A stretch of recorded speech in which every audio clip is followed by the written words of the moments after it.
everyone, I'm Alex Dennis. Thank you for joining us. The Supreme Court has delivered a blow to the Trump administration, saying it cannot add a citizenship question to the 2020 census for now. So the Trump administration argued adding a citizenship question to the census would help them enforce the Voting Rights Act. But opponents say it would deter responses, particularly from undocumented immigrants living in the U.S. The census citizenship question would affect how many representatives are in each state, as well as how federal funds are then allocated. In a 5-4 ruling, Chief Justice John Roberts sided with the court's liberals. He called the Trump administration's rationale for adding the citizenship question, quote, contrived. In a separate case, the court's conservative majority ruled against intervening in questions of partisan gerrymandering. So they said electoral maps are not reviewable by federal courts, dismissing challenges by Democrats in North Carolina and Republicans in Maryland. So let's bring in Jessica Levinson in Los Angeles and Bob Cusack in Washington. Jessica is a professor at Loyola Law School and Bob is editor-in-chief of The Hill. Thank you both for being here.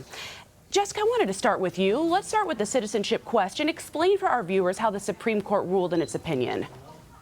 Well, they ruled, I think the most important thing you said in the introduction is the citizenship question will not be added on the census for now. So essentially what the Supreme Court did is they said, Trump administration, when you said you wanted to add this citizenship question in order to enforce voting rights, we just don't buy it. And in fact, the Supreme Court is with all three lower courts, all three trial courts who looked at this question and said, we really don't buy Secretary of Commerce Wilbur Ross's reason. And so what the Supreme Court did today is they said, we agree with a trial court that said, go back to the agency, meaning the Census Bureau, go back and basically try and explain yourself, because there's this break between what you're saying and what the evidence shows. And what the evidence is showing is that what the Trump administration wanted to do by adding this question was really to maximize Republican voting power. Now, that's completely understandable, but you can't go about it in this way. So I think that there's still a possibility we see the citizenship question on the 2020 census, but today it's a loss for the Trump administration. Long term, it might be a win. And I'm assuming that you believe that that clearly was intentional to have the court leave the door open to have the citizenship question be added in the future if they want it to be. Yes, I think that's very intentional. What you saw Chief Justice Roberts writing, again, for a very fractured court, is that it doesn't violate the Constitution to add a citizenship question. It doesn't violate federal law to add a citizenship question. This was a decision that was based on federal administrative law. And essentially what they said is the way you tried to go about adding that question was a problem, in essence, because we just really don't believe you. So if you want to try again, if you want to try and show your homework in some sort of better way, then we're open to that. So it's a fairly narrow ruling. It might be a ruling that, frankly, doesn't withstand for that long, because what we see is if the agency says we had a good reason for adding it, that might be accepted by the courts. Before I get to my next question, I want to kind of circle back around here. Speaker of the House Nancy Pelosi reacted to the court's ruling on the census question earlier today. Let's go ahead and take a listen to that. It would be a sad occurrence if people said, well, since that's on there, I'm not going to be counted, because it means so much in terms of who we are as a nation, in terms of what makes up America, who are we, and how do we address the needs of the American people? And by the way, how do we reapportion seats in the Congress of the United States so that people have the representation that is justified by their numbers? So, Bob, I want to get your opinion on this. Voting rights have been a major issue for House Democrats. How significant is this ruling then for them? Oh, it's very significant because the clock is ticking here. The Census Department has said they need to get these forms finalized by the end of this month. Now, of course, there could be some leeway there. This was a surprising decision. Roberts, again, there's a lot of conservatives on Twitter not happy with Chief Justice Roberts on this. So this is a big win on voting rights for Democrats, but it is an unusual decision because, as you guys were discussing, that this could could be revisited. But as far as the 2020 census, it's looking like that they're not going to have the time to get that question on there. Remains to be seen. But at the same time, at least for today, it's a big win for Democrats.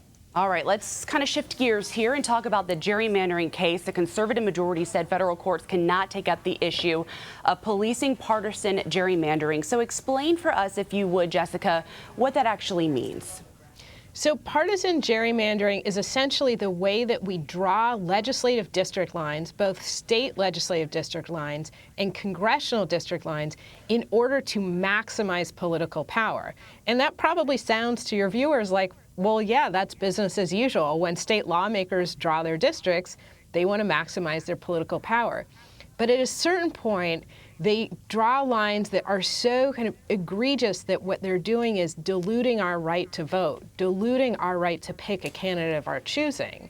And that's what this case was about. Can state lawmakers draw lines that are essentially so egregious that it dilutes our voting power, and then federal judges should step in and say, that's not permissible?